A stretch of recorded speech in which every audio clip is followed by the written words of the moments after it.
Allora, ci siamo al termine della partita tra Trissino e Valdagno, siamo con i fratelli piccoli, chiamiamoli così. Allora, partiamo da Gioele, la soddisfazione e la bellezza di aver giocato da protagonisti il derby e averlo portato a casa. Sì, sicuramente è una bellissima emozione, non mi era mai capitato di giocare qua a Trissino con un palazzetto così pieno e giocare a fianco di questi giocatori è bellissimo, è stata un'emozione unica e speriamo di acquistare sempre più minutaggio anche nelle prossime partite. Di minutaggio, insomma, fino adesso ne hai avuto in questa prima parte di stagione. Dove vuole arrivare questo Trissino secondo te?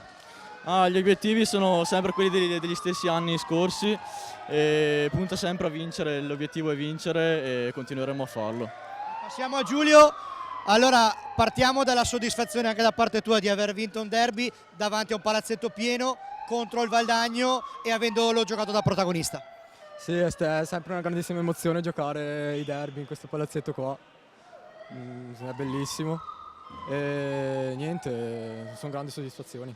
Senti, adesso qual è l'obiettivo vostro di crescita, di integrarvi sempre di più in un contesto di giocatori di grande esperienza per riuscire a diventarne a tutti gli effetti uno della rotazione? Sì, ovviamente il nostro obiettivo è quello di continuare a giocare con loro, continuare a crescere e magari un giorno anche diventare come loro e riuscire a giocare, insomma. Adesso si va a Follonica, una pista tradizionalmente difficile contro un avversario molto forte, ci si va con quale consapevolezza? Andiamo con la consapevolezza che sarà una partita molto molto difficile, soprattutto come un palazzetto come Follonica, e ce la prepariamo al meglio e vediamo. Ringraziamo Giulio e Gioele Piccoli, alla prossima!